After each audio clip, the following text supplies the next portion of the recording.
दिनै आरआइडिएफनि आन्दाराव मुख्यमन्त्रि पकिपट जे निर्माण दङ बेनि गेजेरजों आंनि समस्थियाव गासै मोनस्नि लामा आरो मोनसे ड्रेन सेंसन जादोंमोन गासिबो टेन्डार जाजोब्बाय दा बेखौ खामानि मावसिगोन कन्ट्राक्टरा जायफ्रा मोनदों दा बेनि थाखायनो दिनै आंनि समस्थियाव थानाय जेसेबां बेबायदि लामा सेंसन जाबाय अर्डार मोनबाय बेफोरखौ मावफुंनायनि थाखाय दिनै जों अन्थाइ खाम्फा गायसनदों बेजों लोगोसे आङो रायजो राजाफोरखौ खावलायनो लुबैदों जे जोंनि बे ओनसोलाव गोबाव सम जे लामाफ्रा हान्था मेला खालामनो थाखाय मोजां नङामोन जेराव पाक्का लामा गैयामोन दा बेफोरबायदि गासैखौबो फारि फारि बोसोरफ्रामबो आरआइडिएफनि आन्दाराव मुख्यमन्त्रि पकिपटनि नामाव आरो आसाम मालानि नामाव जोङो बे लामाफोरखौ बानायगासिनो दङ नोंथांमोना मिथिनो मोननानै गोजोननाय मोनगोन बालाजान तिनिआलि कालीपुख्रि आरो बासुगाव थांनाय जे लामा बेखौबो आसाम मालायाव हमनाय जाबाय बासुगाव थांनो थाखाय जे साम्फा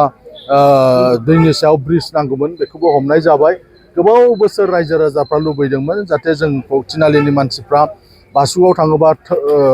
सिद्दा थांनो हायो दांथल बङाइगाव जानानै खुब खम समनि गेजेराव सहैगोन आरो बांसिनै बासुगावनि रायजो राजाफ्रा आंखौ खावलायहरबाय थादोंमोन बेखौ जाहाथे हमना होयो मानोना बिथांमोननि फरायसाफ्रा इउनिभार्सिटियाव फैनो थाखाय खाथि जायो दायो मेडिकेल कलेजाव फैनो थाखाय खाथि जायो नङाबा पेसेन्ट लाबोनानै जुदि सालाकाथिसिम फैनांगौ जायोबाबो गंनै रेल क्रसिं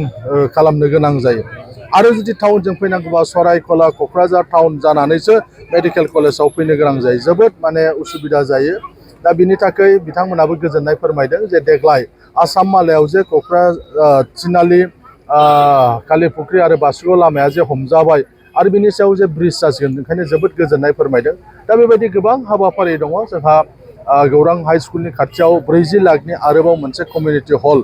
जों बेखौ लुनो थांगासिनो दङ दा बेबायदि बालाजान तिनिआलि ओनसोलावबो गोबां लामा आरो गुबुन गुबुन फसंथानफोरखौ जोङो लाबोनानै खामानि मावगासिनो दङ आं नोंथांमोननि गेजेरजों गासैबो रायजो राजाफोरखौ खावलायनो लुबैदों नैथि खेबनि थाखाय प्रमद बर'नि सरकारा जेन'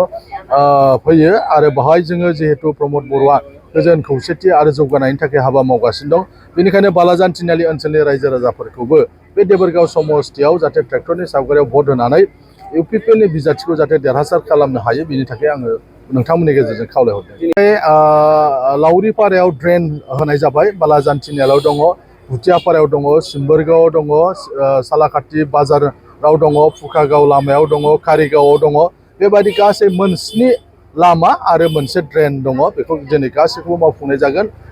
जेन' थाबैनो कन्ट्राक्टरा बेनि थाखाय खामानि मावनो हायो सालाकाथि बियाबनि एमसिएल बिपिएफनि बिथाङा बुङो मोनसे बिबुंथि होदों ओनसोलाव रायजो राजाखौ हानि पाट्टानि खोथा लानानै थगायहैदों होननानै सानाय बिथांमोना 17 बोसोर सासन खालामदोंमोन आंनि बायदि गामिखौनो जुदि मावना होआखैबा आङो दुलाराय बर' फरायसा आफादाव 2000 मायथाइनिफ्रायनो आं खामानि मावदों आङो मिरु आबसुनि गाहाय नेहाथारि जादों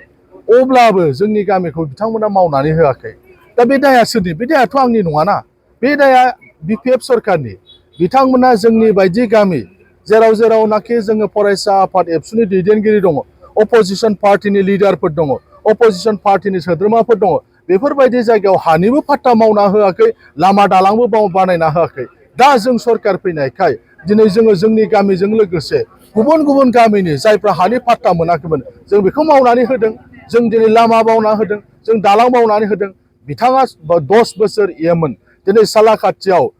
जे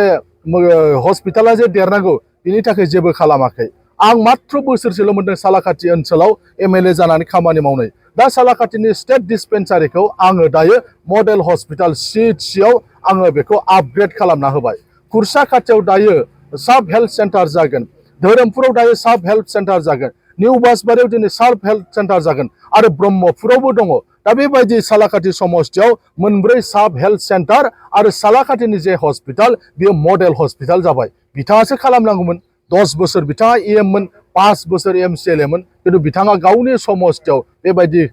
ना देहा फाहामसालिनि थाखाय खालामखो ना मा खालामखो जेबो खालामाखै दिनै बालाजान तिनिआलि कालीपुख्रि बासुगाव थांनाय लामाखौ दिनै आं आसाम मालायाव सोसनना होदों बासुगाव थांनाय जिहेतु साम्फा दै बेवहाय दिनै ब्रिज जासिगोन बिथाङा हयथ' दा ओंखायनो गिनानै बायदिसिना बुंदों सालाकाथिनि रायजो राजाफ्रा बिथांमोना लोब लोब इउपिपिएलआव दिनै बाहागो लादों आरो आंखौ जे बाहाय बिजाथि हिसाबै हरबाय दा बे हिसाबै दिनै रायजो राजाफ्रा गोजोननाय मोनदों क'क्राझारनि MLA हिसाबै बिथाङा क'क्राझार समस्तियाव जेरैबायदि मावदों सालाकाथियावबो देरहानानै सालाकाथि बियाबनि थाखायबो गोबां मावगोन बेखौ आसा खालामदों नुहुरदों आरो बिनि थाखायनो बिथांमोना गिदों जे एबारबो बिथाङा जेननो हासिगौ होननानै। गोजोन्थों।